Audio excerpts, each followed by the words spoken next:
नमस्कार दोस्तों, कैसे हो आप सभी। आई होप कि आप अच्छे होंगे, आपकी पढ़ाई अच्छे से चल रही होगी। आज हम 12th के स्टूडेंट्स के लिए फिजिक्स से रिलेटेड वीडियो लेकर आए हैं। इस वीडियो में हम थर्ड चैप्टर विद्युत धारा से रिलेटेड एक और महत्वपूर्ण टॉपिक लेकर आए हैं। इस वीडियो में हम विशिष्ट प्रतिरोध या प्रतिरोधकता के बारे में अध्ययन करने वाले हैं। इस वीडियो में आप सबसे पहले देखेंगे कि प्रतिरोधकता होती क्या है, इसके मात्रक विमा की यहां पर चर्चा करेंगे। साथ में हम देखेंगे कि प्रतिरोधकता का मान किन किन कारकों पर निर्भर करता है। साथ में इन पर आधारित न्यूमेरिकल क्वेश्चन भी आज के इस वीडियो में देखने वाले हैं, समझने वाले हैं।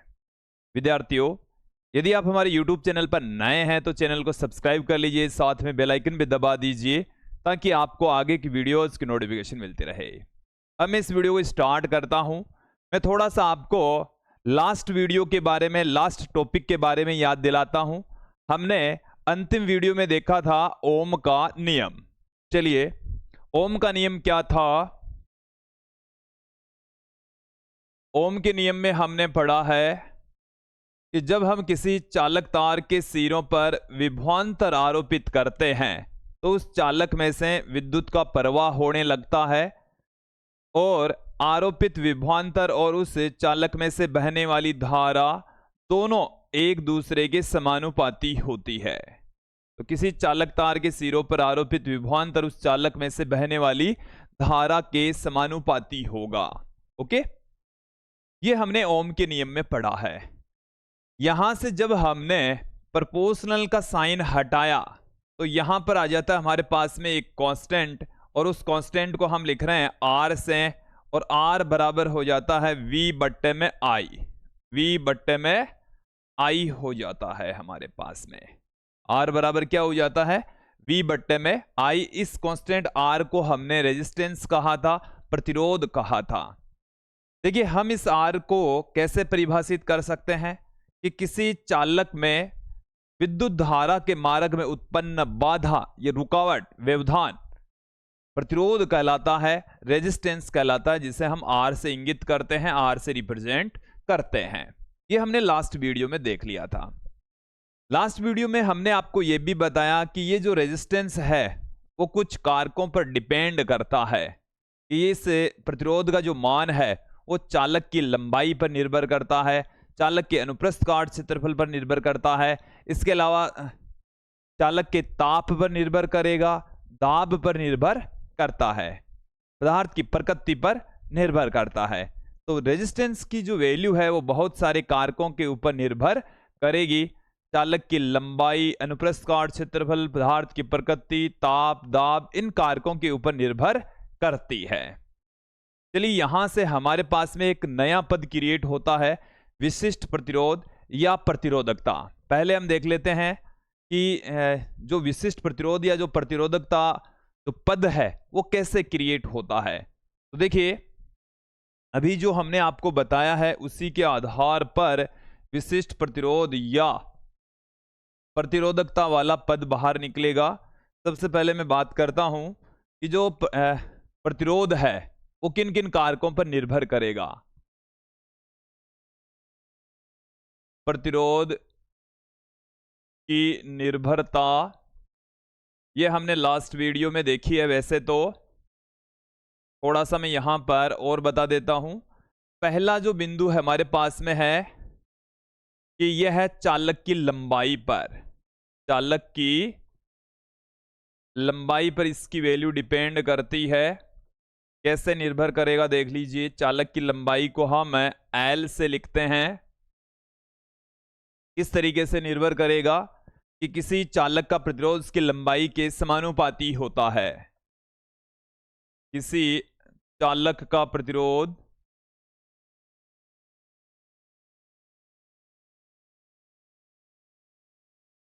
उसकी लंबाई के समानुपाती होता है। उसकी लंबाई के समानुपाती होता है। कि लंबाई के समानुपाती होता है। की लंबाई के समानुपाती होता है। रेजिस्टेंस को मैं यहाँ पर R से पुट कर रहा हूँ और जो लंबाई है चालक की उसको L से पुट कर रहा हूँ, तो R है समानुपाती हो जाएगा L के। ये आ गई हमारे पास में इक्वेशन नंबर 1। ये आपको समझ में आ जाना चाहिए। उसके बाद में देखिए दूसरा जो कारक है हमारे पास में वो है चालक का अनुप्रस्थ काट क्षेत्रफल। चालक का अनुप्रस्थ काट क्षेत्रफल,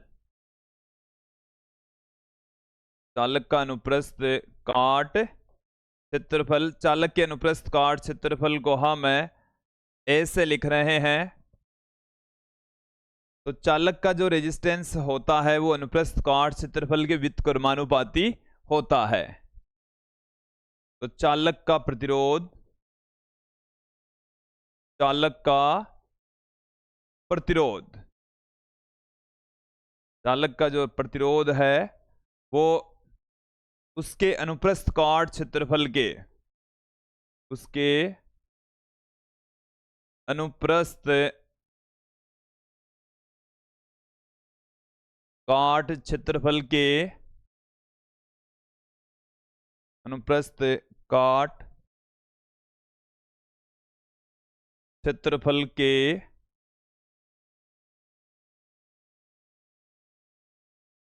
व्युत्क्रमानुपाती होता है।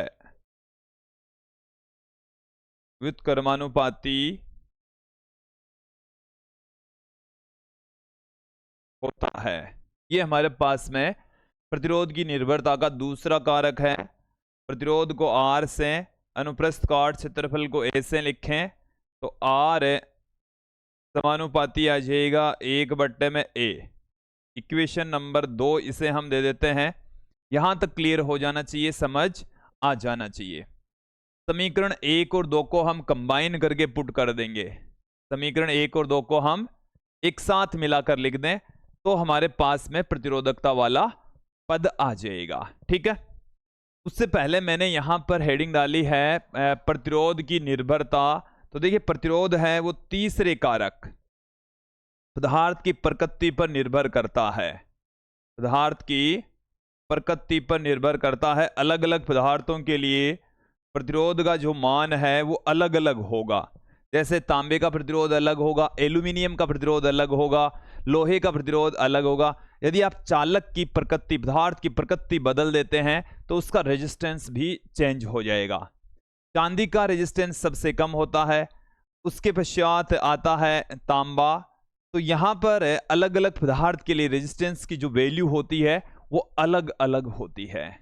ओके, तो पदार्थ की प्रकृति पर भी प्रतिरोध का मान निर्भर करता है। फिर उसके बाद में हम बात करते हैं अगले बिंदु पर। अगला बिंदु हमारे पास में है ताप।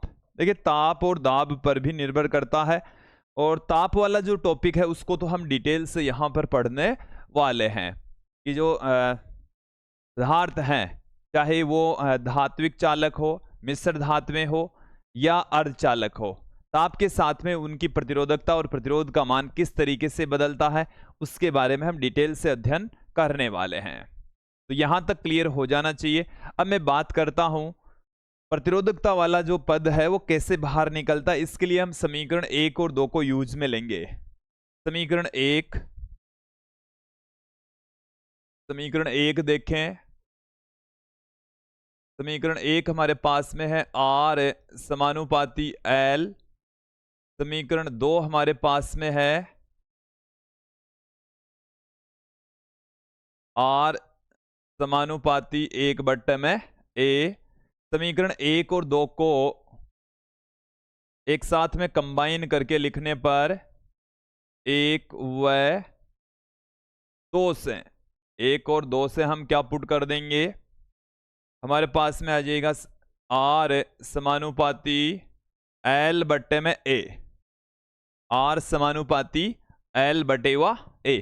अब देखिए जब भी कोई समानुपाती का चिन्ह किसी इक्वेशन में आता है तो उसको हटाते हैं तो एक इक्वल का साइन वहां पर लगाएंगे, बराबर का साइन वहां पर लगाएंगे।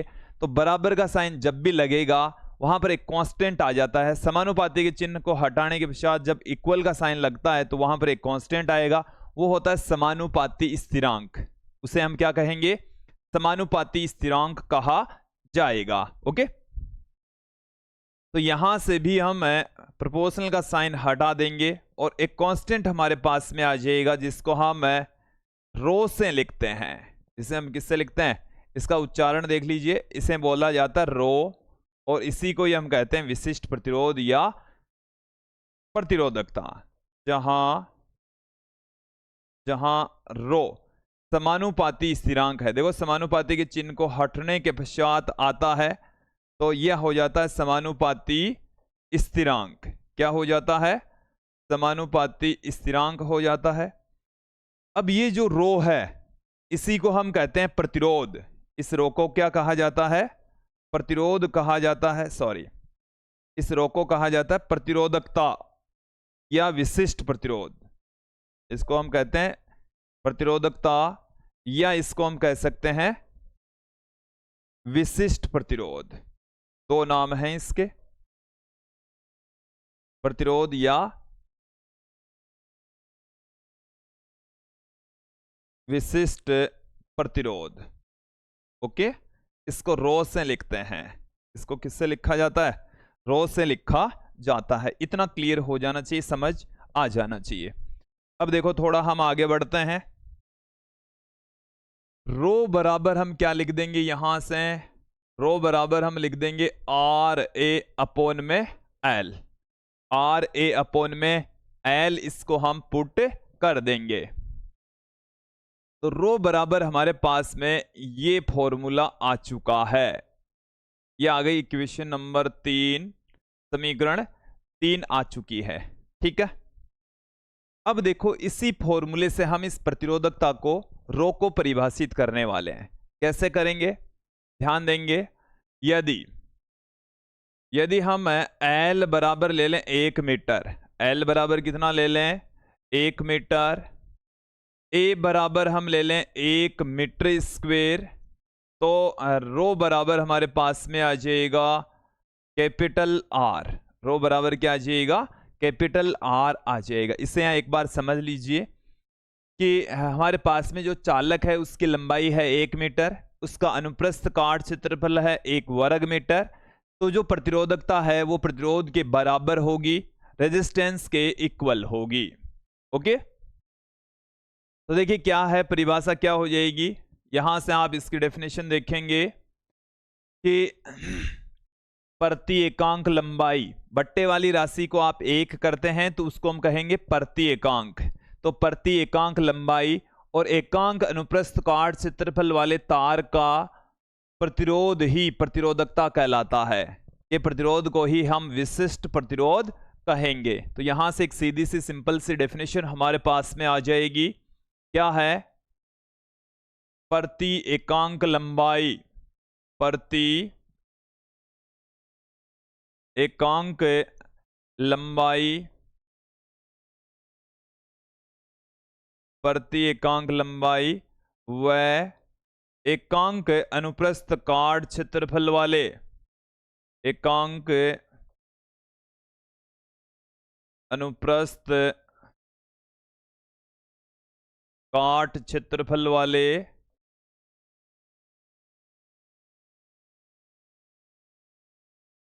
काट क्षेत्रफल वाले तार का प्रतिरोध, तार का प्रतिरोध ही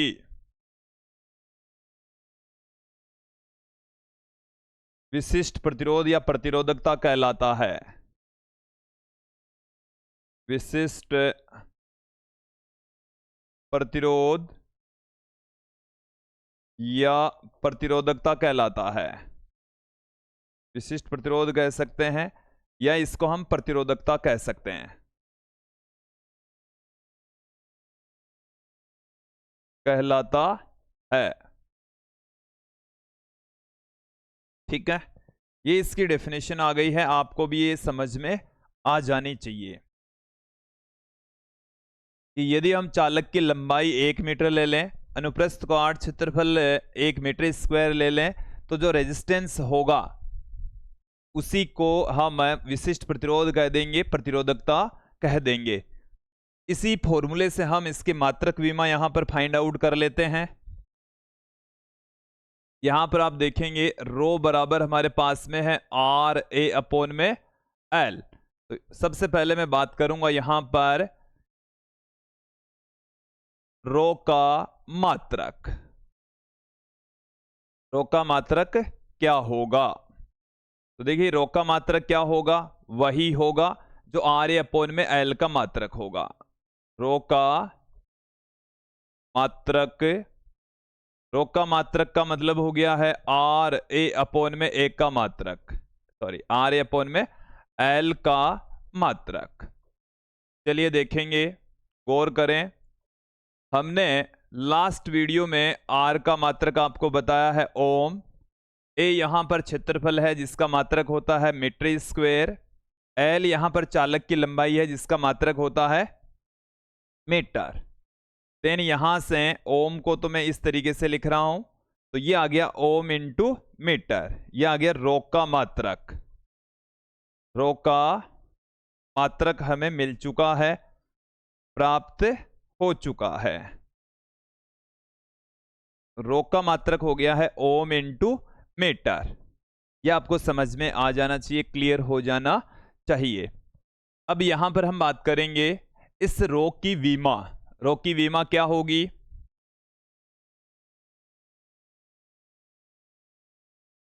चलिए देखेंगे। रो की विमा, तो देखिए रो की विमा वही होगी जो आर ए अपॉन में एल की विमा होगी। सीधा सा तरीका है, लेफ्ट हैंड साइड की विमा और राइट हैंड साइड की विमा क्या रहेगी? सेम रहने वाली है कि विमा। अब आप यहां पर देखेंगे आर की विमा आप कैसे निकालें। आर की विमा अपन को नहीं याद है, याद नहीं रहती तो आर बराबर हम वी बट्टे में आई लिख सकते हैं। इसके स्थान पर क्या लिख सकते हैं? वी बट्टे में आई की विमा हम इसको पुट कर सकते हैं। देखो अभी ये ए बट्टे में एल तो पड़ा ही है कि विमा।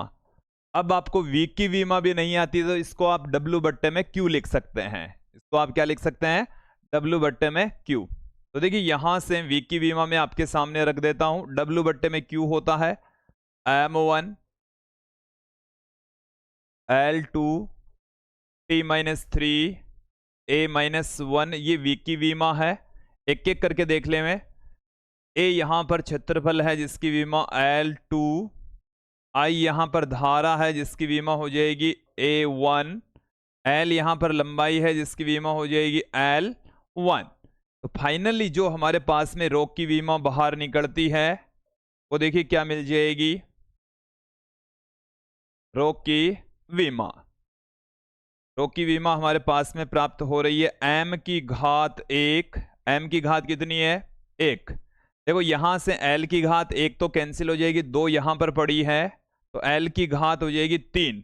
एक बार देख लीजिए, एक तो यहां से कम हो जाएगी, एक तो यहां से क्या हो गई है? कट गई। तो एक घात ये रह गई है और 2 घात ये पड़ी है, तो l की घात हो गई है 3। l की घात हो गई 3। t की घात कितनी पड़ी है? -3। t की घात -3। एक की घात यहां से बट्टे से ऊपर जाएगी तो ये आ जाएगा हमारे पास में -2। तो ये हमें मिल चुका है रो की विमा। रो की विमा M1 L3 T-3 A-2। तो ये रो की विमा हमें प्राप्त हो गई है। अब मैं बात करता हूं यहां पर रो की निर्भरता। रो किन किन कारकों के ऊपर निर्भर करता है, इसकी वैल्यू किसके ऊपर डिपेंड करती है? तो आप ध्यान देंगे रो की निर्भरता किन किन कारकों के ऊपर डिपेंड करता है। तो देखें, सबसे पहला कारक हमारे पास में जो रो का फॉर्मूला है वो हमें ये कहता है R बराबर होता है रो L अपॉन में A, और यहां से रो बराबर अपने पास में आ गया है R A बट्टेवा L। तो कई बार अपने को ये लगता है कि इस रो की जो वैल्यू है वो A पर भी निर्भर करती है, L पर भी निर्भर करती है, बट इनके ऊपर निर्भर नहीं करता, इनके ऊपर डिपेंड नहीं करेगा।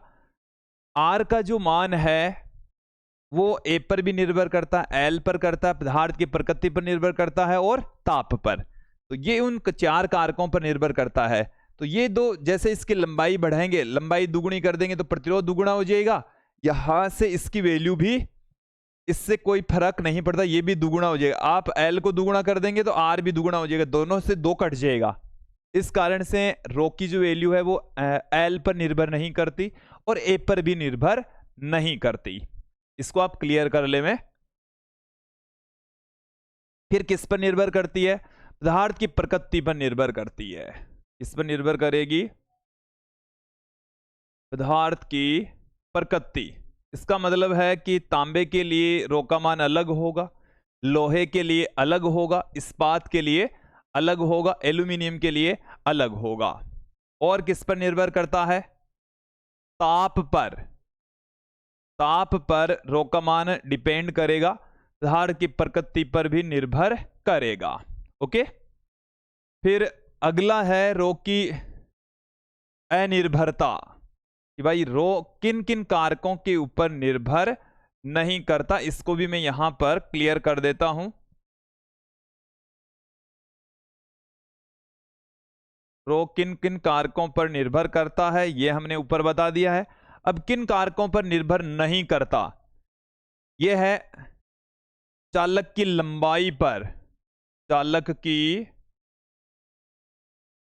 लंबाई पर निर्भर नहीं करता, ये लंबाई के ऊपर डिपेंड नहीं करेगा। इसके अलावा है चालक के अनुप्रस्थ काट क्षेत्रफल पर। चालक के अनुप्रस्थ काट क्षेत्रफल पर भी निर्भर नहीं करता। अनुप्रस्थ काट क्षेत्रफल पर, जिसको हम ए से लिख रहे हैं, यदि ए के मान में परिवर्तन कर दें तो प्रतिरोधकता के मान पर कोई इफेक्ट नहीं पड़ने वाला है। ठीक है, देखिए हमारे पास में रो बराबर ये फॉर्मूला है आर ए अपॉन में एल। और यदि मैं यहां पर बात करूं बेलनाकार चालक के लिए, चालक कैसा हो? बेलनाकार चालक हो, मतलब तार के रूप में हो। और तार के रूप में जब रहता है तब इस ए को हम पाई आर स्क्वेयर लिख सकते हैं। क्या लिख सकते हैं?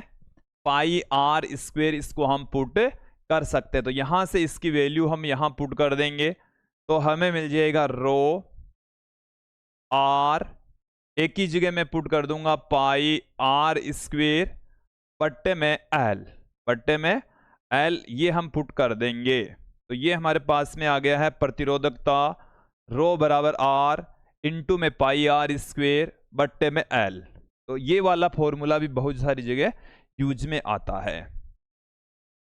अब देखिए विद्यार्थियों, हम इस टॉपिक पर आधारित कुछ न्यूमेरिकल क्वेश्चन यहां पर देखेंगे। हमारा जो पहला न्यूमेरिकल क्वेश्चन है वो देखिए क्या है कि 15 मीटर लंबे 6 गुणा 10 की घात -7 मीटर स्क्वायर अनुप्रस्थ काट वाले तार से उपेक्षणीय धारा प्रवाहित की गई और इसका प्रतिरोध 5 ओम मापा गया। प्रतिरोध तार पर तार के पदार्थ की प्रतिरोधकता क्या होगी? इस क्वेश्चन का आप सॉल्यूशन यहां पर देखें। हमें चालक की जो लंबाई है वो 15 मीटर दे रखी है, अनुप्रस्थ काट क्षेत्रफल है वो 6 गुणा 10 की घात -7 मीटर स्क्वायर दे रखा है। जो रेजिस्टेंस है वो हमें दे रखा है 5 ओम। ओके, हमें प्रतिरोधकता पूछी है। क्या पूछा गया है? प्रतिरोधकता की वैल्यू पूछी गई है।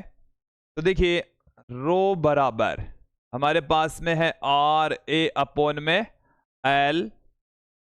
आर का जो मान है वो हमारे पास में है 5, ए का जो मान है वो है 6 गुणा 10 की घात -7, एल का जो मान है वो हमारे पास में है 15।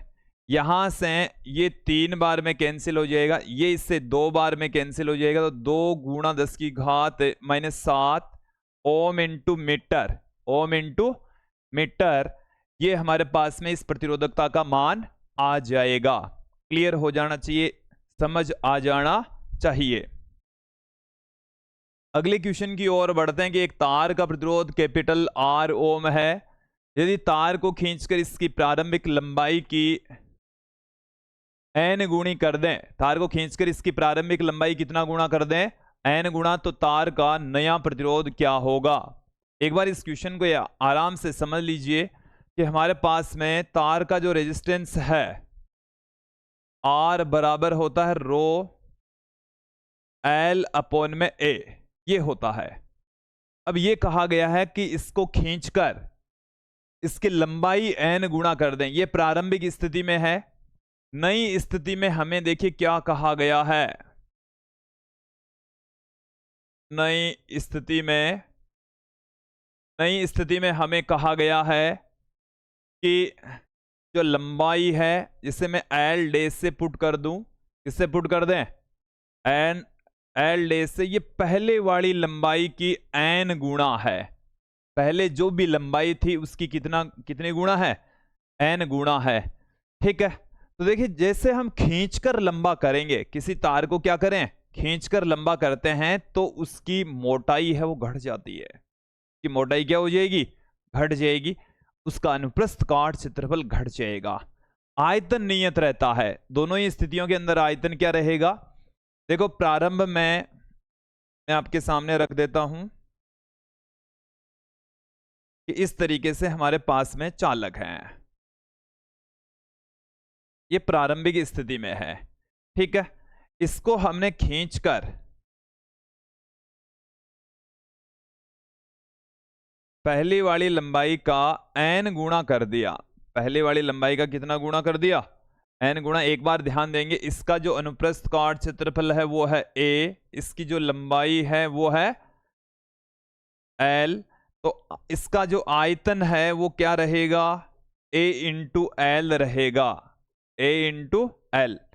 तो देखिए अनुप्रस्थ काट क्षेत्रफल को यदि उसकी लंबाई से मल्टीप्लाई कर देंगे तो आयतन आ जाएगा। देखें आप बेलन का आयतन कैसे निकालते हैं, आपके पास में ऐसे कोई बेलन है और बेलन का आयतन आप छोटी क्लासों में पढ़ते आए हैं कि पाई आर स्क्वायर एच होता है, और ये पाई आर स्क्वायर इस वाले भाग का ही तो क्षेत्रफल है, इस वाले भाग का क्षेत्रफल ही तो है।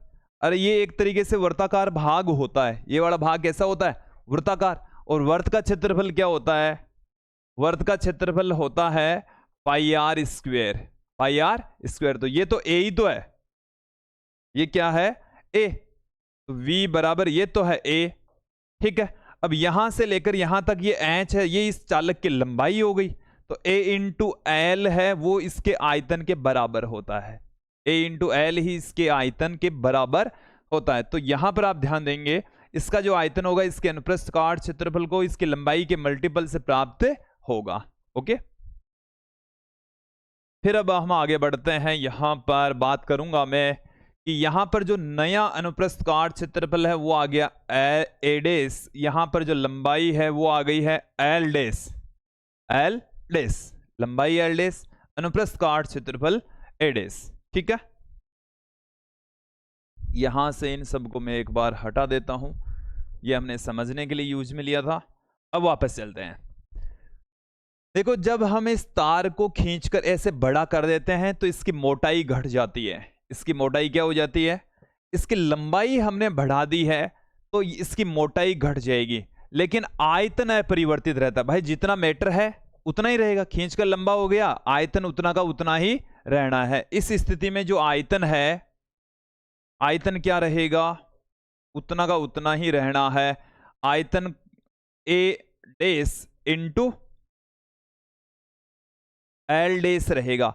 आयतन को हमने थोड़ी देर पहले ही एक के ए इंटू एल के बराबर पुट किया, तो ए डेस इंटू एल डेस, और इस एल डेस की वैल्यू हमें इस क्वेश्चन के अंदर ही दे रखी है कि हम तार को खींचकर एन गुणा कर देंगे तो एन इंटू एल आ जाएगा, एल से एल कैंसिल हो जाएगा, ए डेस बराबर आ जाएगा हमारे पास में ए बट्टे में एन, ए बट्टे में एन, ये आ जाएगा। एक बार देख लीजिए, इसको गौर करके समझ लीजिए।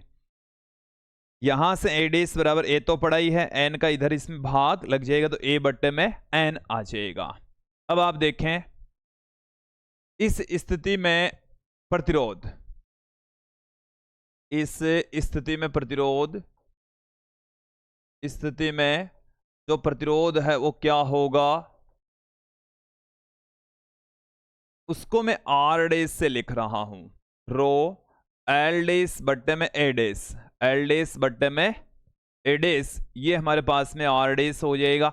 अब देखो रो का मान, रो के ऊपर हमने डेस क्यों नहीं लगाया, क्योंकि रो का मान चेंज नहीं होता, पदार्थ वो का वही है। आपने उसको खींचकर लंबा किया है, उससे उसके पदार्थ का प्रकृति नहीं बदली, पदार्थ वो का वही है, इस कारण से रो का मान उतना ही रहता है। रो के मान में हम कोई परिवर्तन नहीं करते, उसके ऊपर डेस भी नहीं दिखा रहे। चलिए डेस नहीं दिखा रहे, एल डेस की वैल्यू पुट कर दीजिए, एन इंटू एल, ए डेस की वैल्यू पुट कर दीजिए ए बट्टे में एन, यहां से ये हमारे पास में आ जाएगा N square rho L upon में ए, रो एल अपॉन में ए है, इसकी जगह हम लिख देंगे आर, तो एन स्क्वेयर इंटू आर आ जाएगा, एन स्क्वेयर इंटू आर। देखो इसका मतलब क्या है वो समझ लीजिए कि पहले जो भी रेजिस्टेंस था उसको खींचकर एन गुणा करने पर रेजिस्टेंस एन स्क्वेयर गुणा हो जाता है। रेजिस्टेंस कितना गुणा हो जाता है, एन स्क्वेयर गुणा हो जाता है। जैसे मान लीजिए कि यहां पर तो खींचकर लंबाई कर दी है एन गुणा, एन गुणा के स्थान पर आ जाए 3 गुणा कर दें तो रेजिस्टेंस हो जाएगा 3 का स्क्वायर, मतलब 9 गुणा, 3 का स्क्वायर कितना हो जाएगा, 9 गुणा हो जाएगा। ठीक है, तो ये हमारे पास में यहां से मिल जाता है। अब जैसे खींचकर तार को दुगुणा कर दें तो रेजिस्टेंस 4 गुणा हो जाएगा। एक यहां पर हम जो रो है उसका एक सीधा सा सिंपल सा फॉर्मूला देखेंगे। देखिए क्या है, रो का मान एन ई व टोके पदों में, टोके पदों में, इन पदों में यदि हम इस रो को लिखें तो देखिए हमें क्या मिल जाएगा। देखिए इसके लिए हम अपवन वेग और धारा वाला फॉर्मूला यूज में ले रहे हैं। अपवन वेग और धारा का फॉर्मूला हमने ये पढ़ा था, वी डी बराबर आई अपॉन में ए एन ई, ये हमने लास्ट वीडियो में, बिफोर लास्ट वीडियो में देख लिया था, अपवन वेग वाले वीडियो में देख लिया था। देखो ये हम जानते हैं, ये हम जानते हैं। हम एक चीज और जानते हैं विद्यार्थियों, क्या जानते हैं, वी डी बराबर ई टो अपॉन में एम इंटू वी। ये जो वी आप देख रहे हैं ये विभवांतर को रिप्रेजेंट करता है।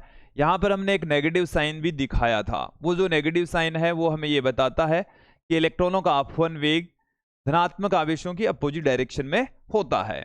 यदि हम दोनों को इक्वल पुट कर दें, समीकरण 1 और 2 को क्या कर दें, बराबर पुट कर दें, तो हमारे पास में देखिए क्या आ जाएगा,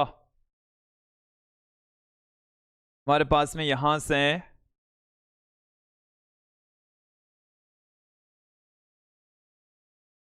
आई अपॉन में A N E, A N E, ये आ गया हमारे पास में ई टो बट्टे में एम इंटू वी। इस वी को हम उधर ले जाते हैं, सारी राशियों को एक बार उधर ले जाते हैं, देखिए क्या क्या मिलने वाला है। चलिए इसको भी हम उधर ही ले जाएंगे, एम ऊपर ले आते हैं, एम, एन नीचे पड़ा है, ई और ई हो जाएगा ई स्क्वेयर, ये टो आ गया, वी यहां पर पड़ा ही है, आई यहां पर इसमें बट्टे में ले आते हैं। ठीक है, ये हमारे पास में आ गया है, ये ए बी उधर चला जाएगा, ए उधर चला जाएगा। देखो अभी इसमें इस फॉर्मूले में थोड़ी सी मिस्टेक रह गई है, उसको सुधार देते हैं हम यहां पर। पहले देखिए इस फॉर्मूले में यहां पर ई आता है, क्या आता है, ई, और इसको आप ऐसे भी लिख सकते हैं ई टो अपॉन में एम वी बट्टे में एल। ई की जगह आप क्या लिख सकते हैं, वी बट्टे में एल। तो यही एक माइनर मिस्टेक रह गई थी, उसी वजह से इस फॉर्मूले को हम बैठा नहीं पा रहे थे। अब क्लियर हो गया है। ए यहां पर ऊपर आ जाएगा, एल यहां पर नीचे आ जाएगा। इसकी जगह हम क्या लिख सकते हैं, इसकी जगह हम लिख सकते हैं आर, तो आर ए अपॉन में एल, और इसको हम लिख सकते हैं रो। इसे हम क्या लिख सकते हैं, रो लिख सकते हैं। तो रो बराबर आ गया हमारे पास में आर ए अपॉन में एल होता है। तो देखिए हमें क्या मिल जाएगा, रो बराबर एम अपॉन में N E square tau, N E square तो हमें प्राप्त हो जाएगा। ओके, रो बराबर एम अपॉन में एन ई स्क्वेयर तो हमें प्राप्त होने वाला है। ये क्लियर हो जाएगा, क्लियर हो गया होगा, यहां तक समझ आ गया होगा। अब देखिए हम यहां पर एक और रिलेशन यहां पर देखने वाले हैं, वो मैं इन दोनों इक्वेशन के जरिए ही आपको बता देता हूं। यहां पर ही अगले पेज को ले लेते हैं, हम ओम के नियम का सदिश रूप देखेंगे। क्या देखने वाले हैं, अपनी जो हेडिंग है वो है ओम के नियम का सदिश रूप। ओम के नियम का सदिश रूप, ओम के नियम का सदिश रूप, इसे हम कह सकते हैं ओम के नियम का सूक्ष्म रूप। ओम के नियम का सूक्ष्म रूप भी हम कह सकते हैं। ओके, चलिए देखेंगे है क्या। इसके लिए देखिए हम क्या क्या जानते हैं, वी बराबर जानते हैं आई अपॉन में ए एन ई।